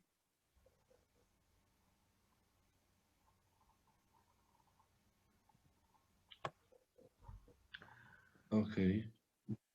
Querría preguntar de pronto, David, Don Itzhak, sí, es que me llamó la atención un comentario que ustedes hicieron cuando estaban charlando, y es la comunidad judía del sur de Francia. Yo sé que en Bordeaux hubo una gran comunidad judía, pero entonces, ya que rechazaron, digamos, en un momento a los judíos que venían de España, entonces esa comunidad de Bordeaux no era de origen sefaradí, era de un origen diferente, porque yo hasta este momento yo estaba convencido que esa comunidad de Bordeaux era una comunidad sefaradí de las expulsadas de España. Entonces esa comunidad de ahí de dónde salió, o si hubo algún momento en el que después sí pudieron llegar los sefaradíes a esa región del sur, eso que es suroccidente de Francia. Como bien ha explicado David en su charla tan interesante, en el sur de Francia era el territorio, o gran parte del territorio, era lo que se conoce como los estados papales, los estados papales. Era cuando hubo la pelea en Roma con varios papas, uno de ellos se fue al sur de Francia, en Aviñón, y establecieron allí una zona que era papal, era una zona que era el papa el que dominaba. La mayoría de judíos que vivían en esa zona tenían que ver con parte de lo que ha explicado David, y es que eran judíos que tenían que salir de Italia. ¿A dónde iban? Al sitio donde les podía permitir. Y el Papa, curiosamente, que era el que prohibía el estar en otros sitios, el que proyectaba leyes en contra de los judíos, él acogía a los judíos por temas económicos, porque eran buenos gestores. Entonces, en el sur de Francia se establecieron judíos o familias judías procedentes de muchos sitios, procedentes de España, procedentes de Portugal, procedentes de Italia, procedentes del norte de Francia, procedentes de Alemania, que si eran sefardíes o no sefardíes, eran una mezcla. Una gran parte sí eran sefardíes, pero no todos eran de origen sefardí. Incluso tenían un lenguaje propio. Habían desarrollado una especie de lenguaje que tenía que ver como el romance, el francés, el italiano, el latín. Entonces tenían un lenguaje propio. ¿Eran o no eran sefardíes? Pues eran una mezcla. Hoy día somos sefardíes, hoy día somos judíos, porque ya nos hemos mezclado todos otra vez, Baruch Hashem. Ya no somos sefardíes. Se puede estudiar el tema sefardí, el tema askenaz, pero hay pocas comunidades hoy día que puedan decir somos sefardíes o somos askenazís. Y en el sur de Francia eso se daba. Se dio prácticamente desde el inicio del año 1000, por ahí aproximadamente. David igual tiene... Yo solo quería añadir que esos judíos que estaban en Francia, algunos habían llegado en la Edad Media, ¿no? Entonces ya había unas comunidades establecidas desde, no sé, desde el año 1200, 1300. Entonces, sí, como dice Don Itzhak, tenían sus propias lenguas, sus propias costumbres. Por ejemplo, los judíos romanos son muy celosos de su costumbre y de su historia, y seguramente los judíos franceses también. Entonces, digamos que era un rechazo porque los que llegaban eran españoles y ellos eran franceses, ¿no? O sea, eran judíos, pero también eran franceses. Y los italianos eran judíos, pero también eran italianos. En cambio, Portugal y España sí era prácticamente lo mismo, incluso el sur de Italia, pero ya de Francia para arriba, ya la cosa cambia, ¿no? Y eso se puede ver, sí que sean judíos o no. Digamos que un alemán es muy diferente a un español. Sí. Y acá preguntaban hasta tal punto, perdona David, hasta tal punto que se les conocía en el sur de Francia como los judíos del Papa. Seguro. Ni sefardíes ni askenazíes, eran judíos del Papa. Sí. Y aunque de esos judíos del Papa, y yo creo que también que estos judíos que llegan de Sefarad, de España y de Portugal, y se logran, digamos, meter a la comunidad de los judíos romanos o italianos, también terminan siendo de la misma familia, ¿no? Y yo estaba preguntando ahorita que cuánto duró el edicto de expulsión. Pues duró 4 meses, y luego de esos 4 meses, de que o salían o se convertían, eso tuvo como consecuencia lo que sería luego el descubrimiento de América. Pero eso da para una charla muy interesante, porque los datos del Colón judío son bastante, hay que detenerlos para mirar qué tan judío era Colón o qué no tan judío era Colón. Perdón, David, ¿puedo complementar algo que tú acabas de decir? Claro que sí. Justamente para contestarle a Vicky, la última fecha de salida de la expulsión era el 6 de agosto de 1492. Y si mal no estoy, Colón partió el 3 o el 4 de agosto de 1492. Y gran mayoría, como dice David, gran mayoría de sus tripulantes y de la gente que llevaba en sus barcos, sus carabelas, eran gente que estaba saliendo por el edicto de expulsión. Pues justo al día siguiente de Tisha B'Av. Entonces eso también es interesante porque era un día de duelo para los judíos. Sí, ahí lo que se dice es que no, el edicto de expulsión terminaba el primero de agosto. El 2 de agosto coincidía con Tisha B'Av, entonces lo que parece es que se quedaron por Tisha B'Av, pensaban salir, pero prefirieron quedarse porque, bueno, no es recomendado hacer nada en esa fecha, ¿no? Por cuestión de, digámoslo, de masal o de suerte. Entonces salieron al otro día, que fue el 3 de agosto. Y el edicto finalizó fue el 10 de agosto, pero porque le dieron 10 días más. En realidad terminaba el 31 del mes anterior y le dieron 10 días más. Y entonces el 10 de agosto ya el que no salió se convirtió, ¿no? Ya no podía, digamos, salir y menos llevarse ni esos bonos de cambio. También, David, muy interesante, Isaac, es lo que pasó en las comunidades del norte de España, de Navarra, País Vasco, que con la expulsión fueron los últimos que se fueron y terminaron viviendo en la parte, pues, sur-norte de Francia, ¿no? Biarritz y todas estas regiones que se integraron, pero desapareció mucho la comunidad judía en el norte de España. Eso fue increíble y cómo se estableció a su vez en el momento que pudo en el norte-sur de Francia, se puede decir.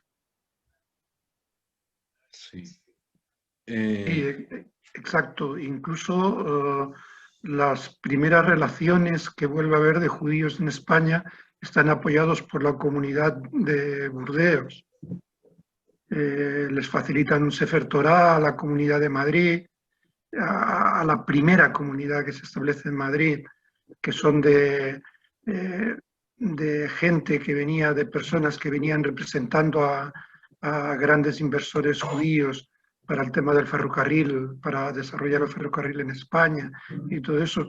Pero sí es verdad que desaparecen totalmente y que se quedan en Francia. Entonces, de Francia suelen pasar, se quedan pocos en el sur de Francia, pasan sobre todo a Ámsterdam, porque Ámsterdam en aquel momento era un lugar de acogida y de negocio y de puerta para poder pasar hacia las Antillas, hacia las Indias. Era el lugar preferido en aquel momento Ámsterdam y un poco Hamburgo. Isaac, una pregunta de la MED. Buenas noches. Pero yo he notado, yo estuve en el País Vasco y no se veía tanta como sinagogas y sí se veía en la actualidad más influencia islámica. ¿Por qué fue estos motivos de tanta desaparición del judaísmo en esta región norte? ¿A qué se debió que ya no se ve tanto? Sí, en la región que ahora se conoce como País Vasco, que es a la que te refieres, siempre hubo muchas dificultades para el establecimiento de los judíos, ya en épocas remotas.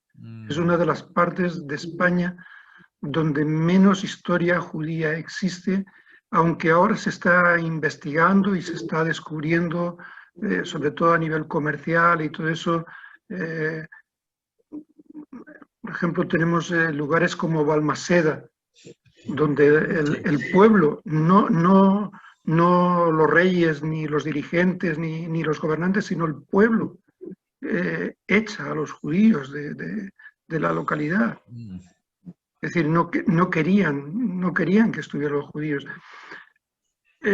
Yo creo que en un porcentaje muy alto de interés era un interés comercial. Era para no tener que competir con alguien que sabía negociar mejor y que sabía producir mejor y vender mejor.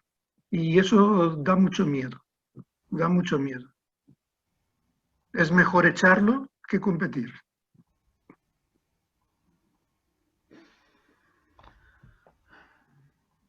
Itzhak, ¿puedes ver tu chat, por favor? Sí.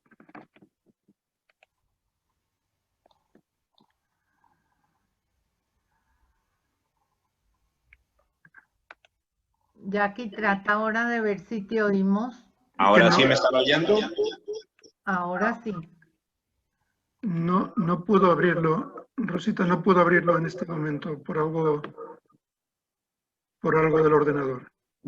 Don Isaac, uno de estos días nos honra con una charla Sin problema. en horario que sea más cómodo para usted. Pues Jackie, justamente le estaba escribiendo para ver si nos da una charla al grupo de genealogía. Jackie, cuando tú quieras, y podemos poner horario de mañana para nosotros y que vosotros os fastidiéis un poquito y sea de noche. Claro. Es para compensar. Cuadramos. Yo me encargo de amenizar la velada. Perfecto, no hay problema. Jackie, ¿tú Por tienes los privado, datos de él? tú me escribes por privado y lo hacemos sin ningún problema. Claro que sí. Les voy a contar, como dicen en España, un chiste de gallegos. De acuerdo. No es que haya resuelto el problema del audio de mi laptop, porque todo indica que está perfecto. Entonces me conecté por celular. Entonces estoy 2 veces ahí conectado a la charla y por celular ya estoy hablando. Un poquito tarde, pero recursivo al fin y al cabo. Ese es el espíritu de competencia que no querían dejar entrar en ciertas latitudes, ¿no? Uno es creativo. Es un buen ejemplo. Lo mismo pasó con los judíos pauperizados de Europa Oriental 2 veces. Después de los pogroms de Khmelnytsky en 1648, cuando llegaron a Holanda, esa Holanda rica y próspera de judíos sefaradís, que les dio pena recibir esas oleadas de judíos pobres, y terminaron convenciendo a Cromwell que abriera las puertas de Inglaterra, que desde 1290 no nos tenía ahí, por ende no podía llegar el Mesías a redimir todo el planeta. Y luego, hace 100 años en Estados Unidos, también cuando judíos finos, austriacos, alemanes, les dio pena recibir judíos polacos y rusos, ¿no? Otra de esas moralejas para la historia. Y saltándome de tema un poquito, pero también de moralejas o grandes preguntas que quedan para que cada uno las duerma y las digiera. Nosotros siempre hemos sido agradecidos de los turcos por habernos recibido, ¿no? Tan amablemente, así tuvieran los motivos económicos para hacerlos, que eran perfectamente válidos, y bienvenido que sea así, y otra razón más para saber luchar siempre por tener nosotros un valor agregado positivo para cualquier sociedad que nos quiera recibir. Los turcos, los otomanos, en el ocaso de su imperio, terminaron muy dolidos con nosotros cuando el proyecto sionista se aburrió de hacerle pleitesía y buscar que los otomanos nos resolvieran la situación del sionismo en la tierra prometida, y cambiamos bandos, y en la Primera Guerra Mundial terminamos aliados de los ingleses. Entonces, incluso hoy en día, en la Turquía de Erdogan, aquel nefasto personaje de hoy, los movimientos antisemitas lo que traen a colación es eso, que los turcos abrieron las puertas a los judíos sefaradíes hace 500 años, y nosotros en agradecimiento nos volteamos y terminamos apoyando a los británicos para que ellos nos dieran una Israel autónoma. Comenté en el chat ahí también, la próxima semana estoy publicando en 3 capítulos artículos sobre la diáspora sefaradí en África, Antillas y América Latina. Mucho tiene que ver con viajes que hice, por lo menos desde el momento en que publiqué eso la primera vez hace como unos 8 años. Entonces, para quienes esas historias y de lugares remotos a veces no tan obvios, como las profundidades de Surinam o ciertos rincones de África Occidental, les recomiendo esos artículos la próxima semana. No sé si haya más comentarios.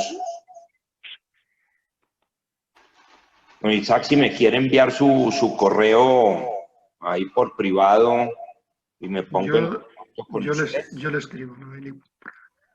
Muchísimas gracias. Próximo lunes, Kipur de salida, que todos quienes juiciosamente ayunamos tengamos un ayuno fácil. El siguiente lunes, el 5, tendremos Corrie ten Boom, The Hiding Place, historias de justo entre las naciones, a cargo de Danny Boll.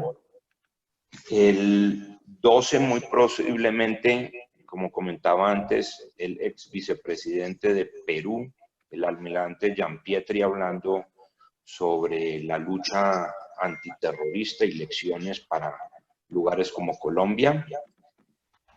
El 19, el dúo dinámico de Sandra Leventhal y Livio Rosenberg sobre vidas pasadas, hipnoterapia y reencarnación.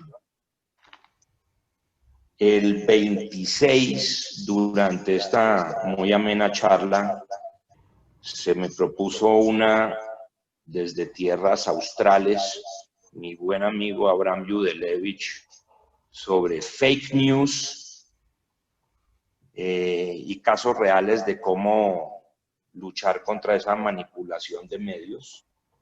Abraham, que lo conozco del mundo del IMU, tiene una sólida experiencia en eso y ya lo he oído hablar del tema, entonces va a ser un valiosísimo aporte. Y bueno, muchísimas gracias a todos nuevamente. Jack, me gustaría que tuvieras en cuenta una charla sobre el Colón judío, también para alguna próxima ocasión. ¿Sobre él? Sobre el Colón judío, o el Colón sefardí. Muy bien, excelente. Tema tenemos para rato. A don Isaac, a Salo, que nos están acompañando desde otras latitudes madrugadas, muy especialmente les agradecemos su participación. Y bueno, a todos, Gracias. nuevamente un placer compartir con ustedes otro lunes en la noche. Mil gracias. Gracias. Gracias, Jack. Gracias a todos. Gracias. Gracias, Isaac. Maranabra. Gracias a ustedes por estas charlas interesantes.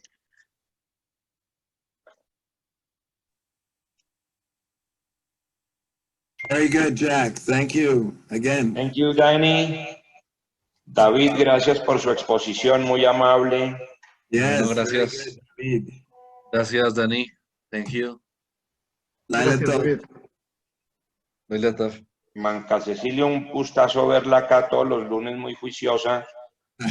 Y a toda su familia, besos y abrazos. Me fascina verlos en Facebook continuamente. Yaquito, hablamos, un beso. Shana Tova, Hatima Tova. Chao, Evelyn. Chao, Salo. Chao a todo el mundo. Hatima Tova, que tengan un buen ayuno. Amén.